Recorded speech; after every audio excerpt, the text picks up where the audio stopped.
அது எந்த யூனிவர்சிட்டியாக இருந்தாலுமே சரி, நீங்கள் எழுதின அந்த A4 ஷீட் அந்த ஆன்சர் ஸ்கிரிப்டை வந்து அப்லோட் பண்ணுறதுக்கான அந்த சாஃப்ட் காப்பியை வந்து பிடிஎஃபாக கன்வெர்ட் பண்ணுறதுக்காக நான் ரெக்கமெண்ட் பண்ணக்கூடிய பெஸ்ட் அப்ளிகேஷன் வந்து அந்த டாக்குமெண்ட் ஸ்கேனர் தான். அதை ப்ளே ஸ்டோரில் நீங்கள் அவைலபிளாக இருக்கும். நீங்கள் டவுன்லோட் பண்ணி இன்ஸ்டால் பண்ணி வச்சுக்கோங்க. அடாப் ஸ்கேனரை விட இதுதான் பெஸ்ட்டாக இருக்கும். இப்போ டாக்குமெண்ட் ஸ்கேனர் ஆப்புக்குள்ளே போய் நான் உள்ளே போகிறேன்.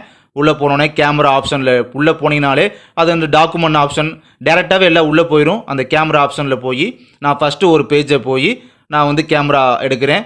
கீழே கண்டினியூ கொடுக்குறேன். கீழே கண்டினியூ கொடுத்துட்டு அடுத்து நெக்ஸ்ட் பேஜ் எல்லாமே கரெக்டாக ப்ராப்பராக அடாப் ஸ்கேனரில் 4 டாட் பாயிண்ட் மாதிரி காமிக்கும். இதில் 8 டாட் பாயிண்ட் காமிக்கும். கரெக்டாக சூப்பராக எடுக்கும். பெஸ்ட்டாக சூப்பராக எடுக்கும். ஸோ ஒரு செகண்ட் ஃபோட்டோவை நான் எடுக்கிறேன். எடுத்துகிட்டு கீழே கண்டினியூன்னு இருக்குது பார்த்தீங்களா, ரீடேக் எடுக்கலாம், ரீடேக் எடுத்துக்கலாம். கீழே கண்டினியூ கொடுத்துட்டு நம்ம அடுத்து கண்டினியூ கொடுத்தோம்னா நம்ம 3வது ஃபோட்டோ எடுக்க தயாராகிடும், ப்ரிப்பேர் ஆகிரும். ஸோ அடுத்து நெக்ஸ்ட் 2வது பேஜில் இந்த 3வது பேஜுக்கு இந்த 8 பாயிண்ட்ஸ் காமிக்குது. அதுவே கரெக்டாக அட்டாச் பண்ணி காமிச்சிடும். கீழே டிக் கொடுத்தோம்னா அது கண்டினியூ கொடுத்தோம்னா ஓகேவாயிடும். ஸோ நான் 4வது பேஜ் இப்போ எடுக்க போகிறேன். அந்த 4வது பேஜில் கேமரா எடுக்கும் போது இப்போ 8 டாட்ஸ் வரும். அந்த கார்னர் பாயிண்ட்டை பிடிக்கிறதுக்காக அந்த கார்னர் பாயிண்ட் கரெக்டாக பிடிச்சி அதுவாக எல்லாம் செட் பண்ணிடும். ஸோ இப்போ நம்ம கண்டினியூ கொடுத்துட்டோம். கண்டினியூ கொடுத்துட்டு நான் 4 பேஜ் மட்டும் தான் எடுக்கிறேன். ஸோ நான் 15 சீட்டு 30 பேஜுமே எடுக்கலை. நான் வெறும் 4 பேஜ் 2 பக்கம் மட்டும் தான் எடுக்கிறேன். ஸோ எடுத்து முடிச்சுட்டு இப்போ எல்லாமே கலர் சேஞ்ச் ஆகிருக்கும். A4 சைஸ் சீட்டை வந்து எல்லாமே கலர் சேஞ்ச் ஆகிருக்கும்.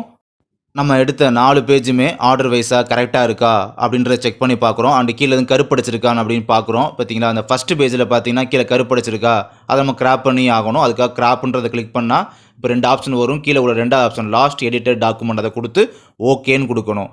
கொடுத்தோம்னா நம்ம வந்து கிராப் பண்ண ஆரம்பிச்சிடலாம்.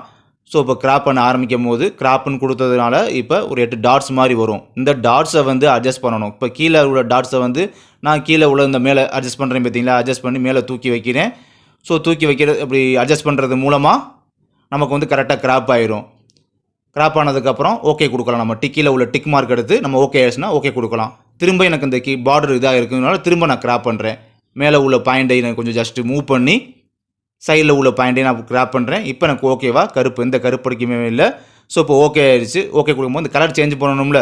ஸோ அதனால் ஷார்ப் அண்டு பிளாக்கு இந்த பார்த்தீங்களா, ஷார்ப் அண்டு பிளாக் இந்த கலர் தான் நார்மல் தான் நம்ம வந்து வைக்கணும். இந்த கருப்பு ஷார்ப் அண்டு பிளாக் கலருக்கு மாற்றிட்டு சேஞ்ச் பண்ணுறேன்.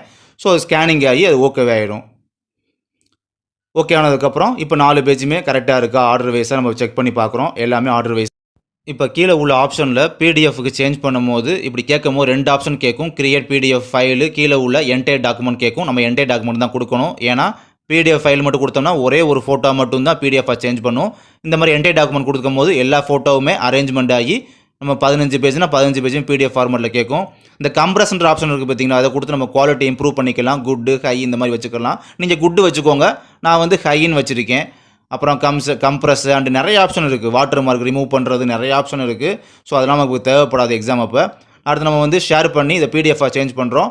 பிடிஎஃப் ஷேர் கொடுக்குறோம். அவ்வளோ வேறு எதுவுமே இல்லை. அது கூகுள் ட்ரைவில் போய் நீங்கள் சேவ் பண்ணி வச்சுக்கோங்க. என்றைக்குமே கூகுள் ட்ரைவில் போனீங்கன்னா டாக்குமெண்ட் ஃபைல் நேம் கேட்கும். டாக்குமெண்ட் ஃபைல் நேம் என்ன கொடுக்கணும், நம்ம சப்ஜெக்ட் கோடு தான் தரணும். சப்ஜெக்ட் கோடு பக்கத்தில் வந்து ஐஃபன் ஒரு கோடு மாதிரி கீழே ஒரு கோடு போட்டுக்கிட்டு அப்புறம் பக்கத்தில் ரெஜிஸ்டர் நம்பர் கொடுக்கணும். கொடுத்துட்டு கீழே வந்து கேன்சல் சேவ்னு இருக்கும். நம்ம போய் சேவ் கொடுத்துடணும். சேவ் கொடுத்தோம்னா எங்கே போய் ஸ்டோர் ஆயிரும், கூகுள் ட்ரைவில் போய் ஸ்டோர் ஆயிரும். யாருமே அழிக்க முடியாது. இந்த ஆப்லேயும் பார்த்தீங்கன்னா ஸ்டோர் ஆகி தான் இருக்கும். யாருமே அழிக்க முடியாது. ஓகேவா? ஓகே, இப்படி தான் நம்ம ஃபோட்டோ எடுத்து ஸோ இந்த ஆப் மூலமாக டாக்குமெண்ட் ஸ்கேனர் ஆப் மூலமாக ஃபோட்டோ எடுத்து நம்ம ஸ்கேன் பண்ணி பிடிஎஃபாக கன்வெர்ட் பண்ணிக்கலாம். பட் மற்ற ஆப்பை விட எனக்கு தெரிஞ்சு நான் யூஸ் பண்ணி பார்த்தேன் எல்லா ஆப்புமே இந்த ஆப்பு தான் பெஸ்ட்டாக இருக்குது. அடாப் ஸ்கேனரோட கம்பேர் பண்ணும்போது இதுதான் பெஸ்ட்டாக இருக்குது. அண்டு கேம் ஸ்கேனர் பார்த்தீங்கன்னா அது வந்து தடை பண்ணிட்டாங்க. சீனா ஆப்பை சொல்லி தடை பண்ணிட்டாங்க. இப்போ உள்ளது வந்து சரியில்லை. ஸோ இந்த ஆப் வந்து பெஸ்ட் ஆப்பாக இருக்குது.